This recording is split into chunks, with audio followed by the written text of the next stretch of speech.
Buenas tardes, estimados asistentes. Continuando con nuestra tercera ponencia del día, tenemos el grato placer de contar con la presencia de la doctora Senia Forno. Estimada doctora, ¿logra escucharme? Sí, perfectamente, gracias. Buenas noches. Buenas noches, doctora. En primer lugar, agradecerle por acompañarnos en esta noche. Y me confirma, por favor, si va a usar alguna diapositiva o material para su ponencia. ¿O lo Sí, realizará de tengo manera? un PPT. Le agradecería si por favor puede compartir pantalla para verificar que no haya ningún inconveniente. Sí.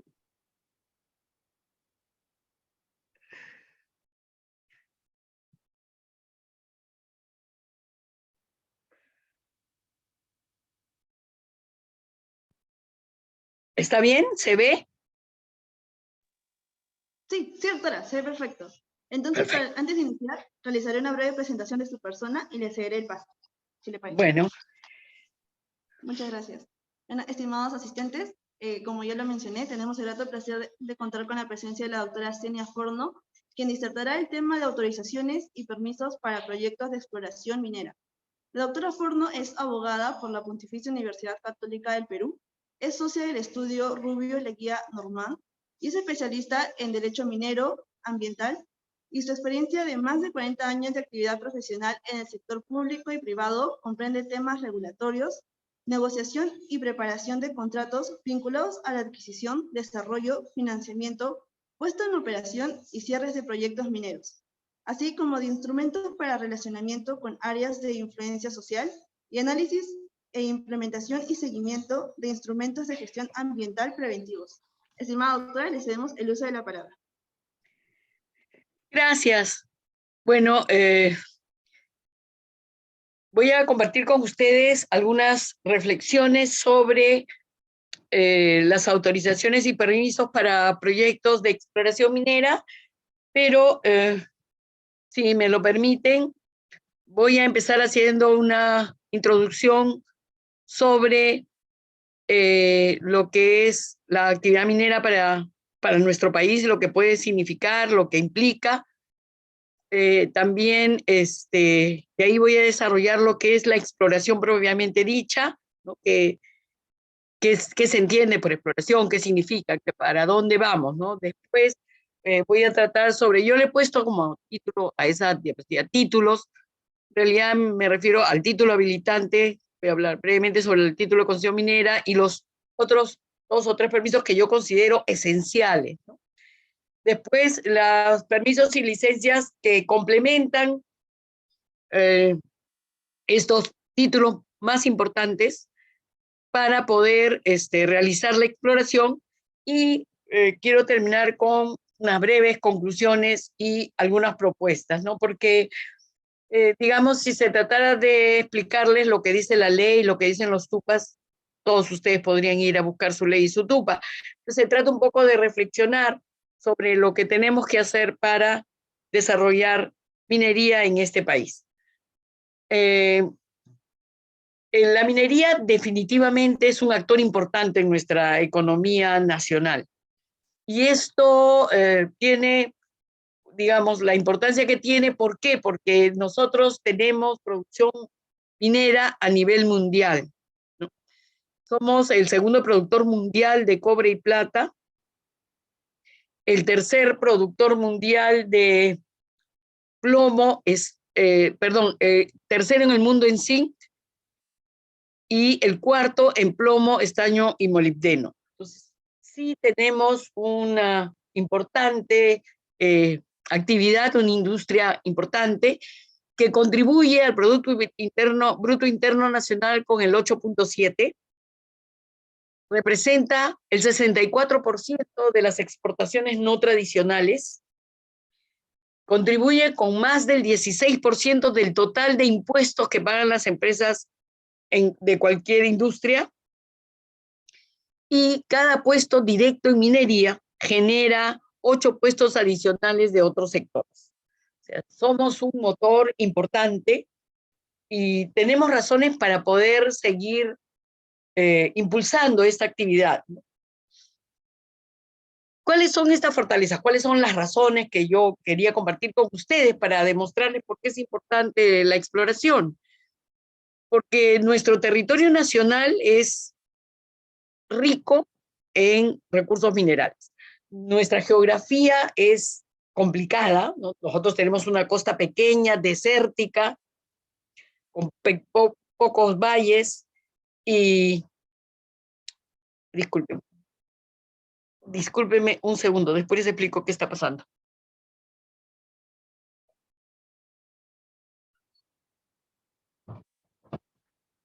Mil perdones, se había quedado encerrada la gata conmigo.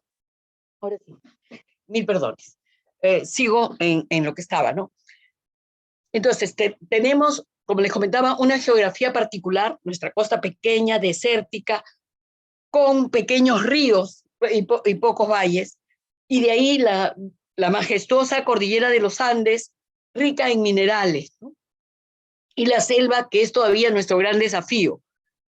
Ya se ha visto que hay hidrocarburos, hay gas, en recursos minerales todavía no se ha hecho una exploración intensiva, pero nuestra gran fortaleza ahorita está en la cordillera de los Andes, ¿no? Nuestros Andes.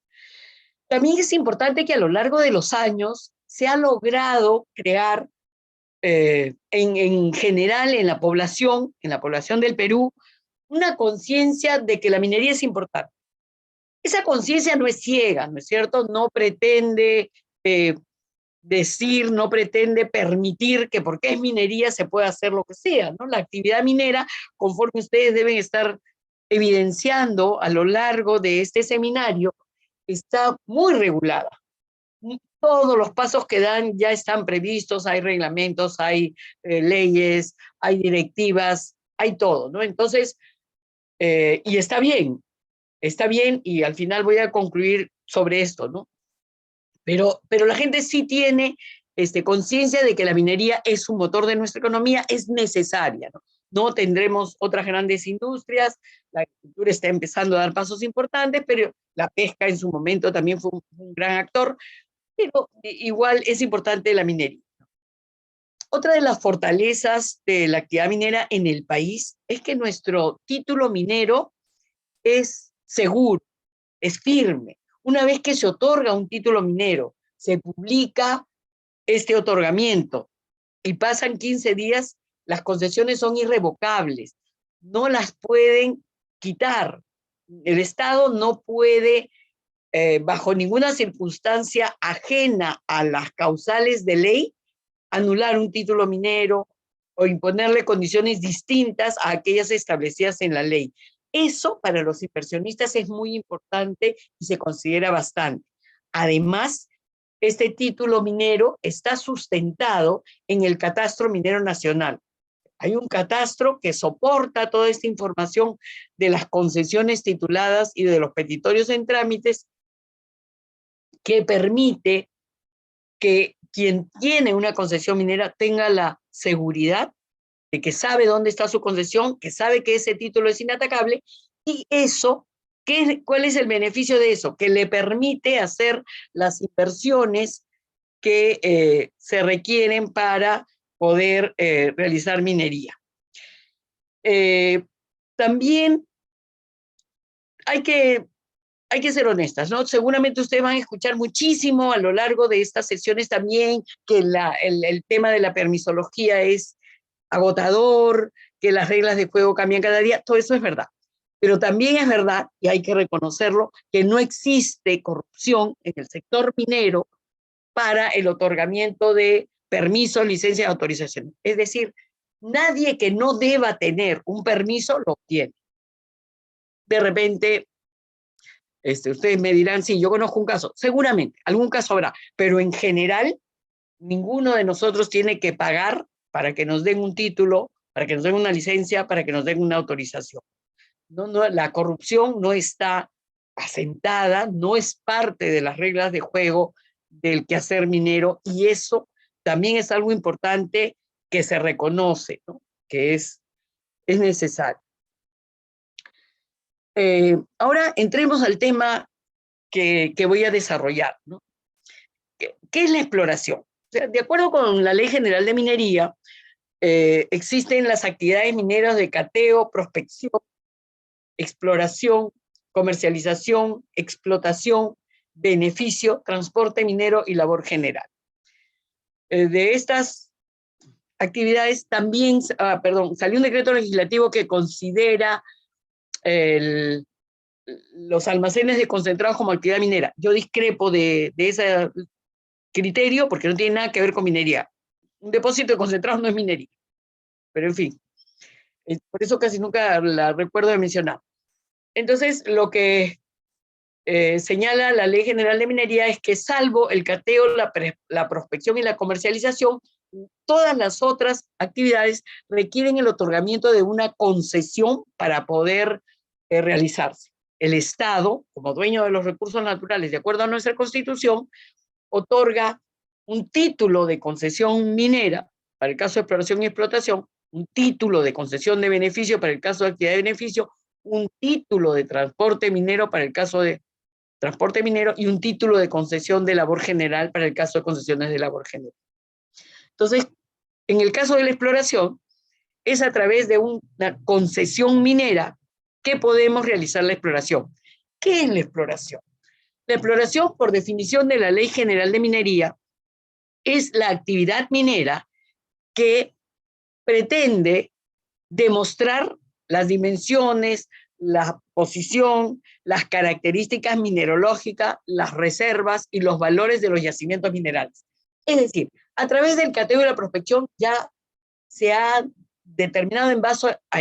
El cateo es básicamente una actividad de observación, ¿no? Por el color, por ejemplo, todos nosotros hemos escuchado muchísimo sobre esta famosa montaña de los 7 colores en el Cusco, donde la gente va a ver y le parece muy bonita, y en realidad, si nosotros fuéramos ahí en actividad de cateo, podríamos advertir por los colores superficiales de la tierra de esa montaña que evidentemente ahí hay un cuerpo mineralizado de varios tipos de mineral.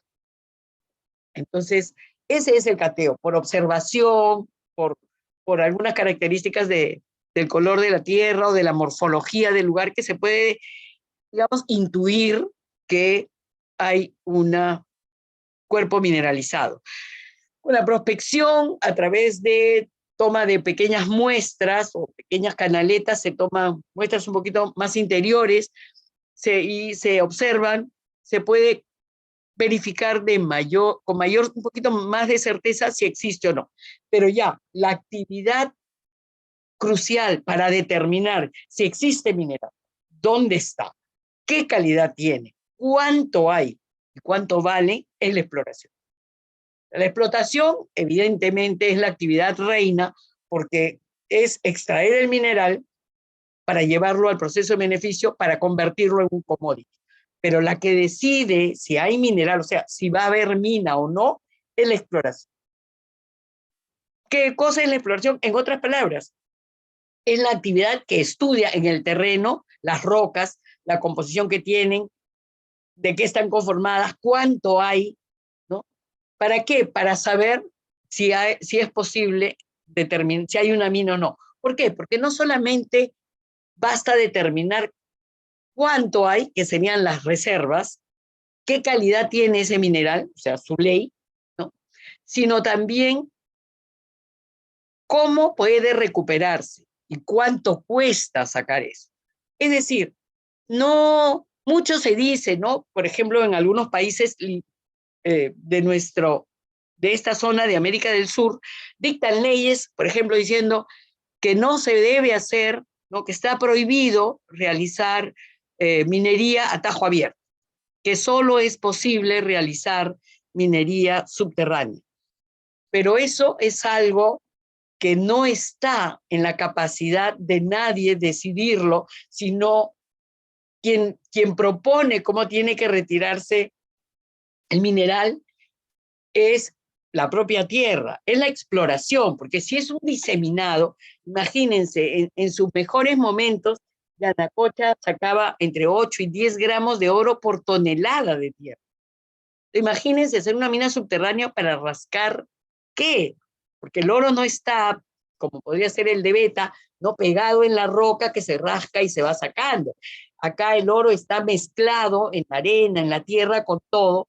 Entonces hay que cargar toda esta tierra, llevarlo a los pads de lixiviación, regarlos con una solución química para que el oro se diluya y cuele a través de la tierra, cuele y llegue a unos receptáculos donde se le recibe y ya empieza su tratamiento para convertirse en lo que termina siendo su producto final, que es el doré.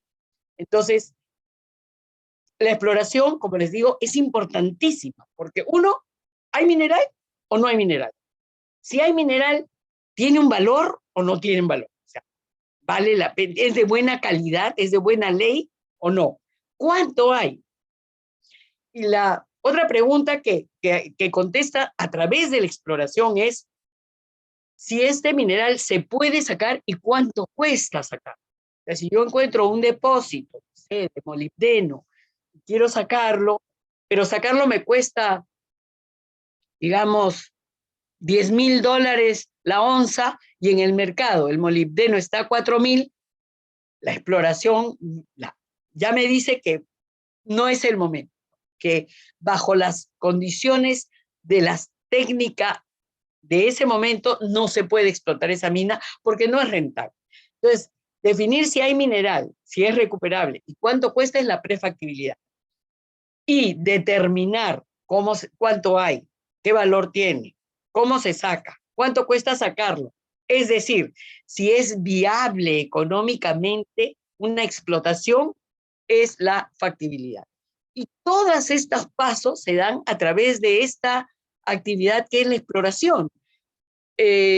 Hasta hace unos años se decía que la proporción era 100-1, es decir, de cada 100 proyectos de exploración, uno llegaba a ser explotación. Estos números han cambiado en los últimos 10 años, 12 años, y estamos ya 120-1. Es decir, por cada 120 en el mundo, por cada 120 proyectos de exploración, uno llega a ser mina. Entonces, por eso es importante la exploración. Tenemos que explorar activamente para poder encontrar yacimientos que sean explotables y que nos permitan, explotándolas, obtener los beneficios que yo señalaba en la primera lámina de esta conversación. Entonces, es importantísimo, lamentablemente, bueno, el tema del COVID ahora, pero antes de eso, los precios de los minerales que habían sufrido una baja y todo un problema de la permisología que vamos a ver más adelante, han hecho que las actividades de exploración se ralenticen, ¿no? No estamos haciendo toda la exploración que deberíamos en nuestro escenario a mediano plazo, ahorita, y en el corto tampoco. No existe ninguna exploración que nos haga pensar que estaríamos frente a otro Cerro Verde, a otro Yanacocha, a otro Antamina, ¿no? Lamentablemente no hemos hecho exploraciones, no hemos hecho grandes descubrimientos. El último grande es, bueno, Quellaveco, que ya está por iniciar operaciones, probablemente Michiquillay, que ya se sabía porque ha estado explorándose también muchísimos años, ¿no? No son nuevos, lo que pasa es que recién han sido privatizados por el Estado. Entonces ahí tenemos una tarea pendiente que tenemos que hacer. Pero como comentaba hace unos momentos, ¿qué necesito para explorar? Yo he puesto cuáles son los más importantes. Y en realidad todos son importantes. No quiero decir que estos y los otros no sirven para nada. No. Yo creo que estos son los vitales, los imprescindibles. Con esos tenemos que empezar. Y los otros, si estos están bien, los otros se van dando de manera más fácil, digamos, encajan mejor en el proyecto, ¿no? Por ejemplo, el gran primer permiso es el título habilitante de concesión minera. Como comentaba, de acuerdo con la Constitución, los recursos naturales son propiedad de la nación, el Estado lo otorga a particulares bajo ciertas condiciones. En el caso de los recursos minerales los otorga a través de concesiones, actos administrativos. Las concesiones mineras las otorga el INGEMET, el Instituto Geológico, Minero y Metalúrgico, quien también tiene a su cargo el Catastro Minero Nacional, ¿no? Entre otras facultades que tiene. Entonces, este título de concesión minera es importante. No podemos explorar sin un título de concesión, como el procedimiento es bastante asequible, ¿no? Se hace en base a coordenadas universal, transversal, Mercator, se puede pedir 100 hectáreas hasta 1000 hectáreas por cada concesión. No hay límite de concesiones, o sea, cada concesión puede tener 100 hectáreas como mínimo, 1000 hectáreas como máximo, pero una persona, natural o jurídica, puede tener todas las concesiones que quiera. No existe un límite para el número de concesiones. Y a diferencia de otros recursos naturales, en el caso de la minería, nuestra legislación no solicita ninguna experiencia. Si cualquiera de nosotros va a hacer un petitorio minero para obtener una concesión minera, no le van a preguntar si sabe explorar, no le van a preguntar si ha tenido minas antes, si tiene experiencia en explotación. No necesitamos demostrar esa experiencia previa para poder tener acceso a una concesión minera. Entonces, como les decía, el título de concesión minera es un procedimiento fácil, accesible, y una vez que el título de concesión minera se otorga, el INGEMED está obligado a publicarlo en el Diario Oficial del Peruano, y 15 días después de efectuar esta publicación, el título queda firme. La Ley General de Minería dice que el título minero es irrevocable, que solo puede ser caducado o extinguido si su titular incumple con cualquiera de las obligaciones que la ley establece para su vigencia. Luego, la seguridad del título minero en el Perú es muy importante y es muy bien visto por los inversores, porque, por ejemplo, hay legislaciones también en Sudamérica donde ustedes tienen un título de concesión, les otorga un derecho de exploración, la compañía explora, y una vez que encuentra algo, el Estado tiene la potestad de pagarle al inversionista todo lo que ha invertido en la exploración y quitarle la concesión, bien sea para explotarlo directamente el Estado como titular minero o para ofrecerlo en subasta. Entonces, en el caso de la minería, los mineros exploran no para ser exploradores solamente, todos exploran para encontrar una mina, para explotar una mina, bien sea por ello, por ejemplo, las juniors, ¿no? Las empresas más pequeñas, hay empresas especializadas en ubicar proyectos interesantes, hacer una exploración más intensiva y después venderlos, ¿no? Para que una empresa con mayor envergadura económica pueda iniciar la construcción y explotarlo. Quellaveco ha invertido como 5.000 millones de dólares para hacer la mina y la planta. Entonces, son inversiones importantes y por eso la seguridad del título minero es tan pedido por los inversionistas, para que una vez que tengan su título, se lo van a respetar, no se lo van a quitar. Otro de los permisos importantes para la actividad minera es el instrumento de gestión ambiental. Como ustedes saben, toda actividad, ¿no? Ya desde los 90, con el Código del Medio Ambiente y los Recursos Naturales, ya se estableció la obligación de que la actividad minera tuviera un instrumento de gestión ambiental. Básicamente en el 93 empezó siendo para explotación y beneficio, ¿no? Y después, en el año 2000, por ahí, un poquito antes, un poquito después, 2002, si no me equivoco, es que se dicta el primer reglamento, el 98, perdón, se dicta el primer reglamento de exploraciones. Entonces, ¿por qué? Porque se ve la necesidad de compatibilizar esta actividad que el Perú ha desarrollado desde antes de la colonia, ¿no es cierto? Porque ustedes han estudiado seguramente que durante la época inca, pre-inca, ya se había extracción, ¿no? Se hacían algunos joyas de oro, de plata, también se ve cobre. Entonces ya se convivía con la minería. La minería era parte de nuestro quehacer. Entonces lo que había que hacer era adecuar esta actividad que es nuestra desde siempre a las reglas de las nuevas preocupaciones de respeto al medio ambiente que se daban a nivel mundial. Entonces, el primer reglamento fue el minero, ¿no? Y como le digo, la actividad de exploración que en realidad no tiene mayores impactos en el ambiente, también tiene un reglamento. Entonces, los instrumentos de gestión ambiental que hay una sola actividad que no pide reglamento, que no pide instrumentos de gestión ambiental en el caso de exploración, porque por definición se necesita un instrumento de gestión ambiental cuando hay un impacto en las actividades que uno va a hacer. Entonces, lo que el instrumento de gestión ambiental propone es que se explique cómo es la actividad, que se determinen cuáles son los impactos positivos y negativos de esta actividad, y respecto de los negativos, ver cuáles se pueden evitar, cuáles se pueden minimizar, y respecto de los impactos que no se pueden ni evitar ni minimizar, cómo se pueden compensar o remediar, ¿no? Entonces, cuando hay exploración básica, como que sean canales, calicatas o implementación de trincheras, cosas, o sea, muy superficiales, en donde se abre como una zanjita, se sacan cosas, después se cierra y no hay nada, ¿no? Y por supuesto estamos hablando de zonas donde no hay cuerpos de agua, donde no hay restos arqueológicos, etcétera, etcétera. Ahí no se necesita un instrumento de gestión ambiental. Después tenemos 3 instrumentos de gestión ambiental que están regulados.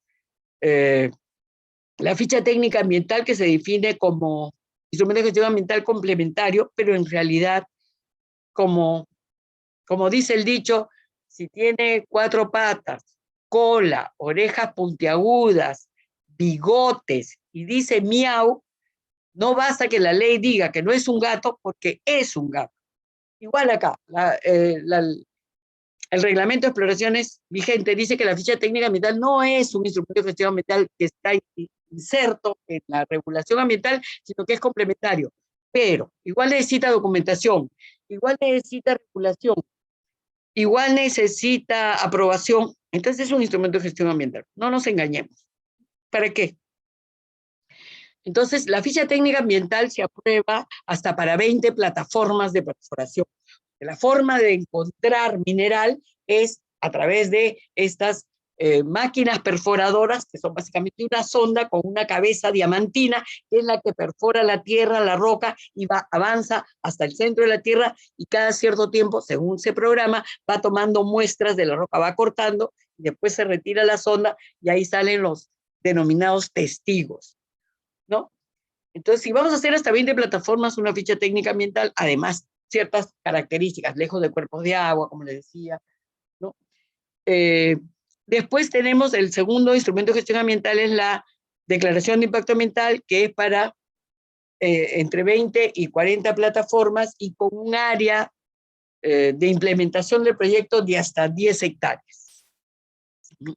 Y el estudio de impacto ambiental semidetallado, que permite hasta 700 plataformas y áreas mayores a 10 hectáreas. De manera general, digamos, ¿no? Hay otras características que usted puede revisar con todo detalle en el propio reglamento. Entonces, claro, básicamente una campaña de exploración tiene varias etapas, ¿no? La primera es, se hacen 40 plataformas, dependiendo de la extensión del área, que están bien dispersas, ¿no? Muy separadas. Entonces se hacen las 40, se ven los resultados o los testigos a través de los análisis que se hacen en los laboratorios especializados, y estas muestras, estos testigos se analizan y se ve en cuál de ellos se ha encontrado mineral.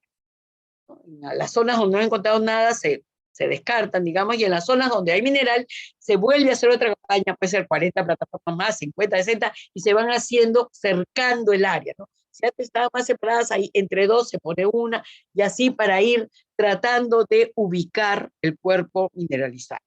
Por supuesto, como parte complementaria a esta ubicación, determinación de dónde está el cuerpo mineralizado, con los testigos también se determina qué tan valioso es el mineral, ¿no? Por una zona puede haber mineral que no es tan rico, en otra sí, mucho, muy bueno, y se va buscando, entonces se va diseñando, ¿no? el cuerpo mineralizado.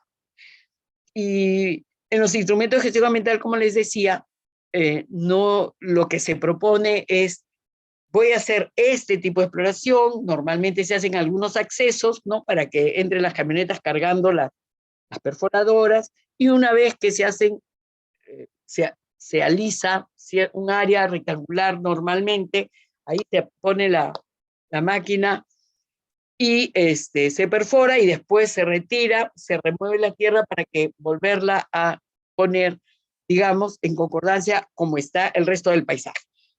Entonces, el impacto, como les digo, a nivel de exploración no es tan, impactante, y por eso estos instrumentos, quien los aprueba es la Dirección General de Asuntos Ambientales Mineros.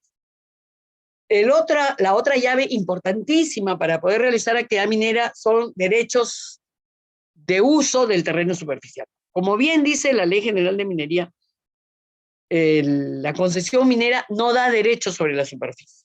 Entonces, el gran reto para que un proyecto minero pueda avanzar es tener derechos sobre el terreno superficial.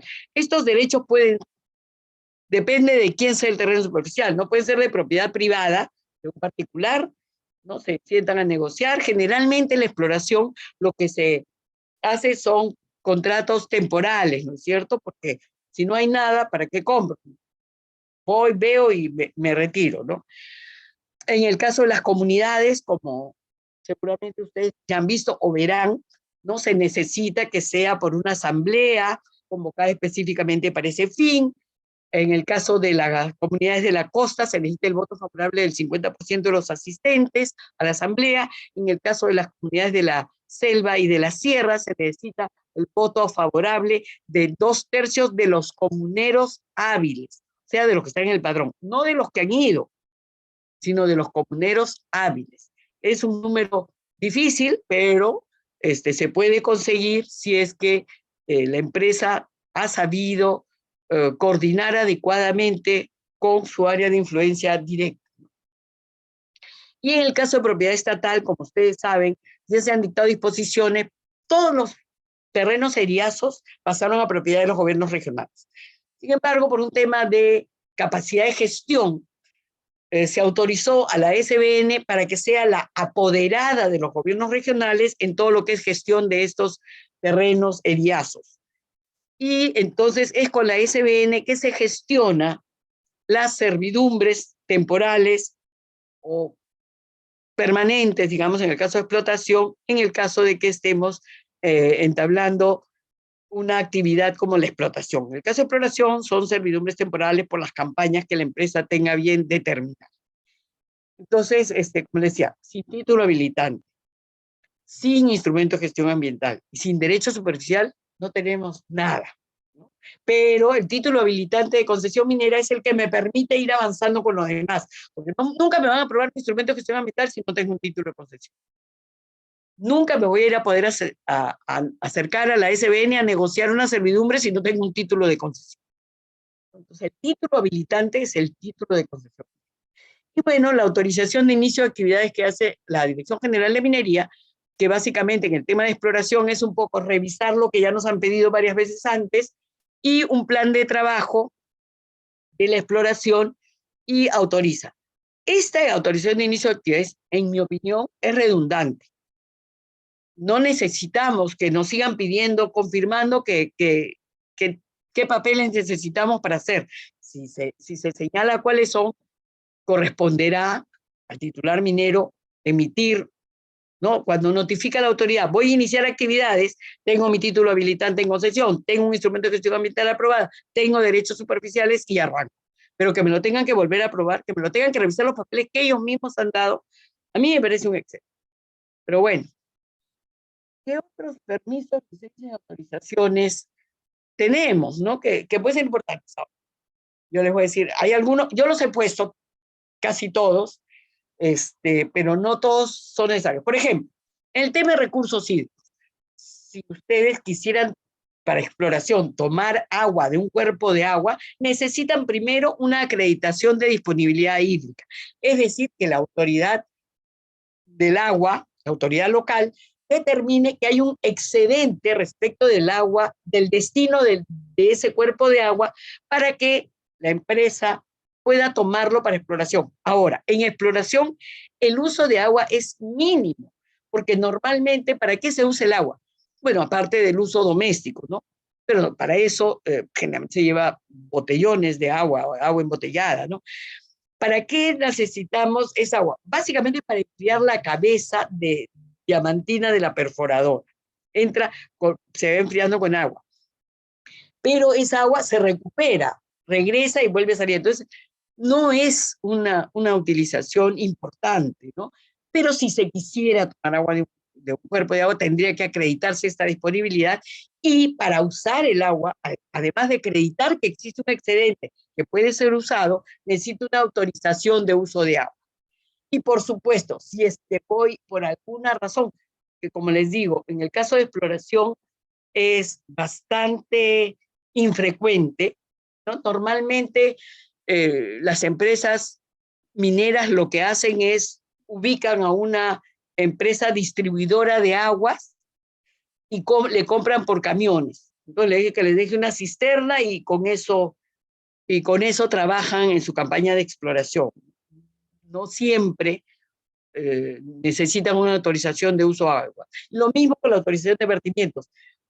En una campaña de exploración casi nada hay que verter, todo se recicla, si hubiera algún tema con el combustible, se empaqueta adecuadamente y se retira, no sale del área. Otro de los permisos importantes para la campaña de exploración es el certificado de inexistencia de restos arqueológicos.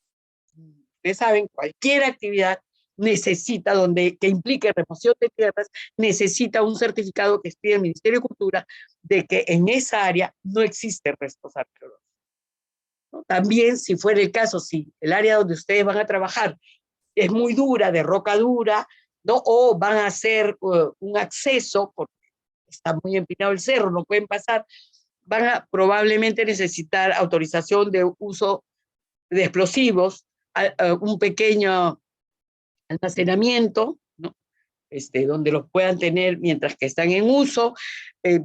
También puede pasar normalmente, los exploradores lo que hacen es un convenio con los cuarteles más cercanos para que sean ellos los que le dan una suerte de contrato de guardianía o de depósito, ¿no? Si en todo caso, si van a llevar los explosivos, se necesita un carnet de manipulador y también una empresa especializada para transportar. Como en el caso de las exploraciones, tanto las camionetas que llegan con el personal, que llevan las propias máquinas necesitan hidrocarburos. Entonces, para esto se necesita estar registrado en el registro del consumidor directo para instalaciones móviles a cargo de OCINERMIN, y también a raíz de una subvención que se dio por el uso de hidrocarburos, a raíz de el alza de los hidrocarburos, se crea este código de usuario del sistema de control de órdenes de pedido, ¿no? Para que no se creen pues ventas fantasmas de hidrocarburos y seguir recibiendo esta subvención. Igualmente, si dentro del área que se señala para la exploración se determina a través del Ministerio de Cultura que existe un pueblo originario indígena, se tendrá que llevar a cabo la consulta previa. Entonces, lo primero, se identifica la medida legislativa administrativa, en este caso, una actividad de exploración. Segundo, se identifica la existencia o no de pueblos indígenas u originarios. Esto se hace a través del padrón del Ministerio de Cultura, ¿no? Que es el que tiene a su cargo esta actualización. Y como comentario, ¿no? Este es el único país del mundo donde los pueblos originarios o nativos van creciendo cada año, ¿no? A diferencia de otros países del mundo donde los pueblos originarios son aquellos que son, ¿no? Acá no, ahorita también se han incluido las rondas campesinas, ¿no? Bueno, después de identificar la medida, identificar los pueblos originarios o indígenas, se publicita la medida, o sea, se les explica qué es lo que se va a hacer.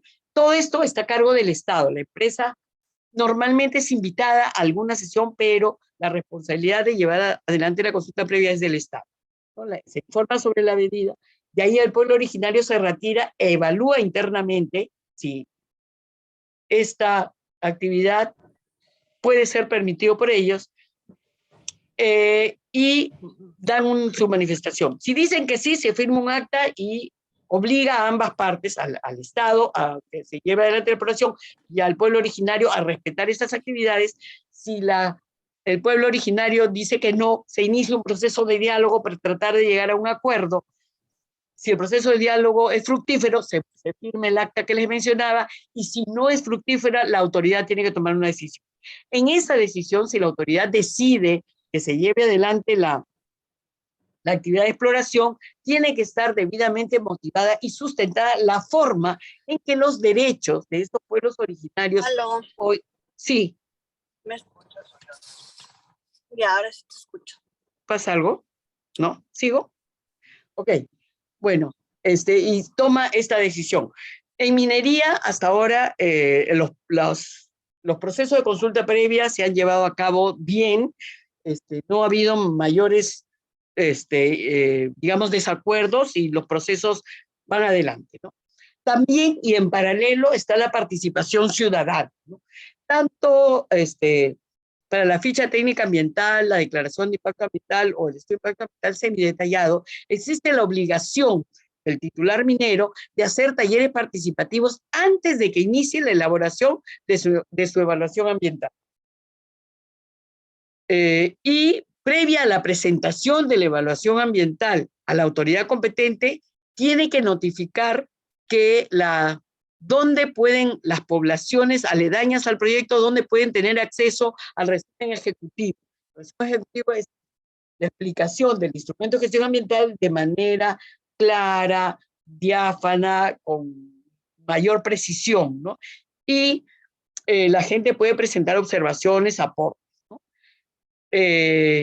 Durante la evaluación de los instrumentos de gestión ambiental se tienen que publicar en la página web donde se pueden recibir aportes, comentarios y observaciones en el caso de la DIA y el EIA semidetallado.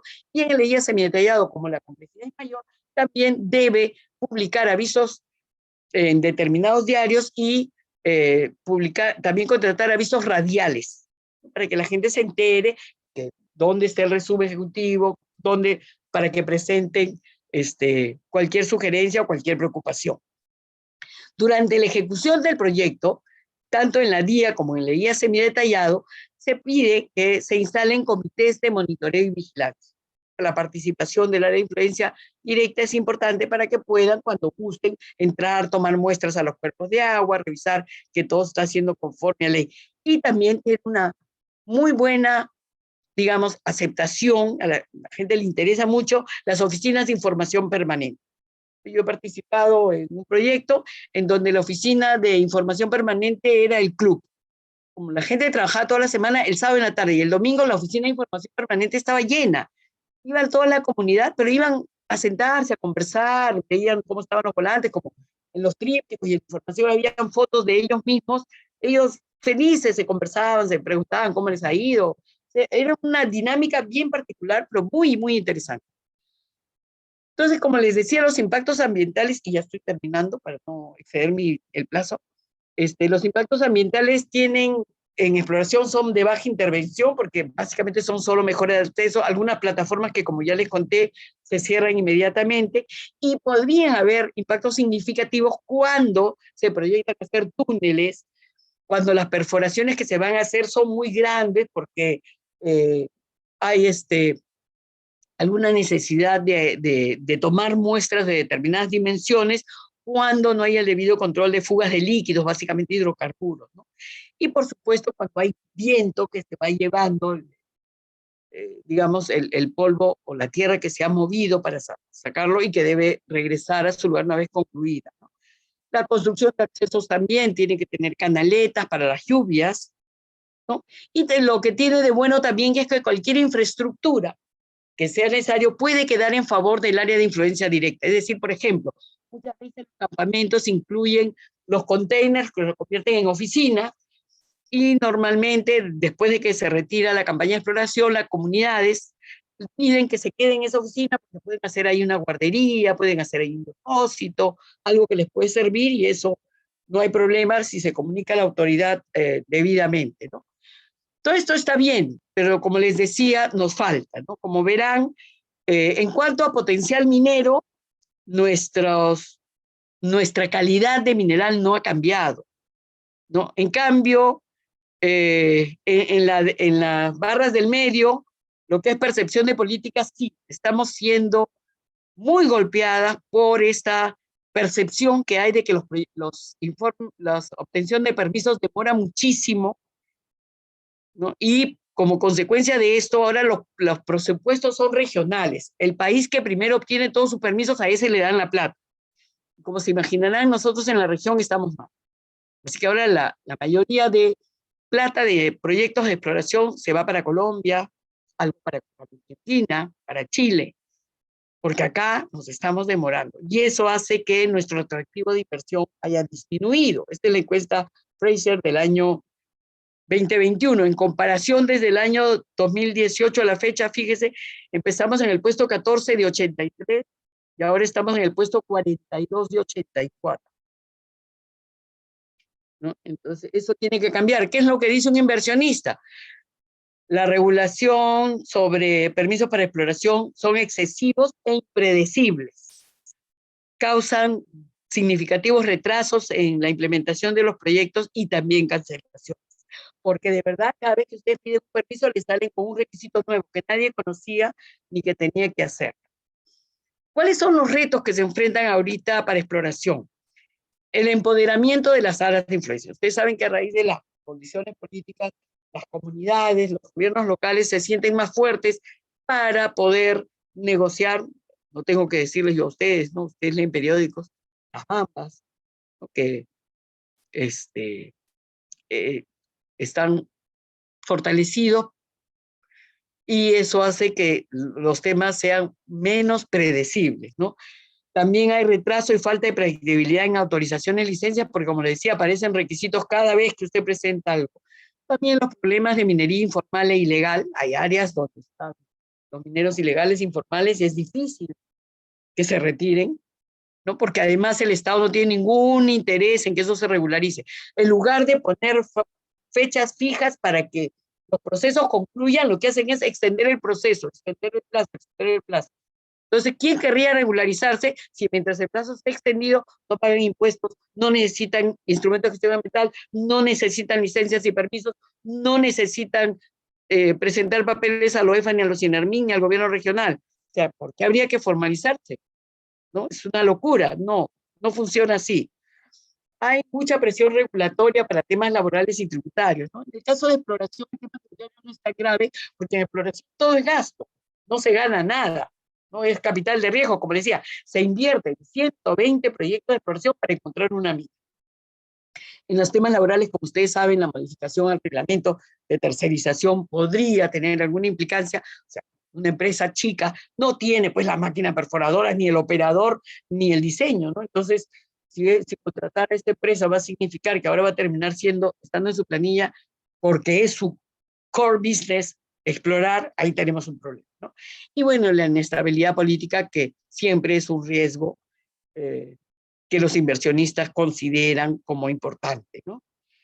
Entonces, con eso, yo les agradezco mucho su atención y estoy a su disposición por si tuvieran alguna pregunta.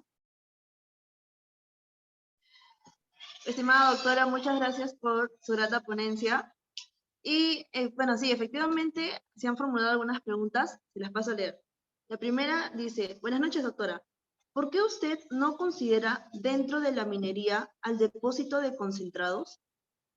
Ok, ¿por qué? Porque mire, la ley general, la Constitución y la ley general de minería dicen que la extracción de recursos, o sea, los recursos naturales son del Estado, son de la nación, y que el Estado lo otorga a particulares a través del régimen de concesiones. Entonces, como les decía, para catear, para prospectar, para explorar, para explotar, sí, yo necesito un permiso habilitante, algo que me permita. Pero ¿qué cosa es el almacenamiento de concentrados? El almacenamiento de concentrados es construir un búnker y meter ahí concentrado. Ya el mineral ya fue tratado, está transformado, está esperando para meterlo a un barco y que se lo lleven. Entonces, ¿qué actividad minera es esa? Guardar concentrado no es una actividad minera. Lo que pasa es que como no había una autoridad competente para aprobar los instrumentos de gestión ambiental y los planes de cierre de los almacenes de concentrados, se decidió que sea el Ministerio de Energía y Minas. No me parece mal, pero eso es lo que debió decir la norma. Es decir, el Ministerio de Energía y Minas es la autoridad competente para regular los temas ambientales y de seguridad de los almacenes de concentrados. Pero no sé por qué alguien se inspiró y dijo que era una actividad minera. Muchas gracias, doctora, por su respuesta. Una siguiente pregunta dice, doctora, buenas noches. En una anterior clase, un expositor mencionó que la concesión minera no es exactamente un título habilitante, sino es un nuevo derecho, ya que aún para la explotación del yacimiento se necesita la autorización de la actividad. ¿Qué tan cierto es esto? Bueno, miren, si ustedes juntan dos abogados ya van a tener dos opiniones diferentes, ¿no es cierto? Yo creo, o sea, mi opinión es que el título de concesión minera es el título habilitante, porque yo solo puedo realizar minería con el título de concesión. Y para obtener los permisos necesarios para complementar este permiso, necesito la concesión. O sea, si yo voy a la ANA y le digo, por favor, dame una autorización de uso de agua, yo me dice, ok, ¿para qué la quieres? Para hacer minería. Enséñame tu título de concesión.